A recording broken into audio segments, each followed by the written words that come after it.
Dr. Mehmet Oz is the CMS administrator. Dr. Oz, I've been studying carefully what you did. California, you did these raids. You're going after these hospice fraudsters. You went to Van Nuys in Los Angeles. And I'm intrigued by that because I mentioned this 2022 auditor report. I have it here. There's literally a map that was given to Governor Gavin Newsom of Van Nuys in LA in 2022. You went there. Where was he? 210 hospice facilities in just this one little area.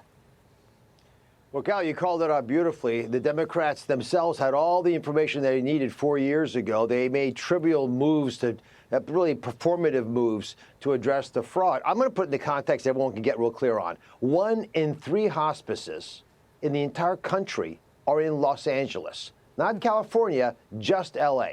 Remember, hospice was designed 40 years ago to take care of people dying of cancer in their last few months of life. You're supposed to, ideally, enjoy those lives with dignity in those last few months. Instead, in California, the atrocities continue every time I go there, and I was there this past week, again, this time with DEA agents. They're trying to open up MacArthur Park, where the Sinaloa cartels basically set up shop.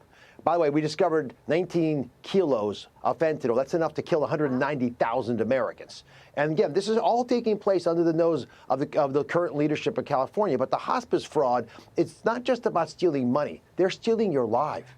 They're taking away your health. They're stealing from our most vulnerable in ways that are so reprehensible. I would have thought that alone would have been morally compelling enough to act. And here's the deal for anyone just worried about the money part of it. If we take the fraud out of Medicare, just Medicare alone, we would double the life expectancy of the Medicare Trust Fund, which means if you're working right now and you're worried about Medicare being there for you, or if you're on Medicare now and you're worried that it might have some financial issues, we would double its life expectancy if we just took the fraud out of the system. In aggregate, Medicare and Medicaid, as the vice president was speaking about in that earlier clip with Nick Shirley, it's about $100 billion that we're looking at now that we can bring back into the Treasury. And so I'm compelled both to do the job as CMS administrator that the president's put me in charge of to get that money back, or never leave the building so that we don't get foreign countries taking advantage of this. But we also have an obligation to protect our most vulnerable, to not let these fraudsters corrupt the very foundation of our social safety net system. You mentioned the foreign government nexus here. And last time when I spoke with you, you talked about the Cuban government possibly being involved in some Florida fraud. But it's bigger than that.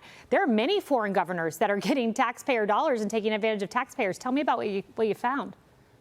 Well, we've got Russian government involvement, we believe, in Los Angeles. We got the Chinese government involved in a big fraud ring in New York. And of course, the Cuban connection that you mentioned was pointed out to me by the former mayor of Miami, Francis Suarez, who pointed out that we've got twice as many durable medical equipment suppliers. They sell wheelchairs and canes, twice as many as there are McDonald's in South Florida, and the owners all seem to be Cuban, and they flee back to Cuba with the money when we come after them. So this is primarily about allowing the American people to have integrity within the healthcare system. And again, with Medicare and Medicaid, there's a handshake agreement we have, especially when we start offering services that are designed to protect you because your family is not doing them for you. I'll give you one concrete example. New York State, where you are right now, the #1 job in the entire state is not retail, it's not folks working in shops, it's personal care services. Why? It's because it's a jobs program for the state. Almost 500,000 people in that state are being paid to carry groceries upstairs for their parents or for their neighbor. Again, these are jobs your family would do for you. That creates jobs in a state that's losing jobs. That generates tax revenue, but it comes from the federal government because we pick up most of the tab. And here's the part that's really bothering me. They're starting to unionize these workers, which means now we're paying union dues. Now that goes back to support the political patronage that, unfortunately, in the case of New York, is being supported by one party.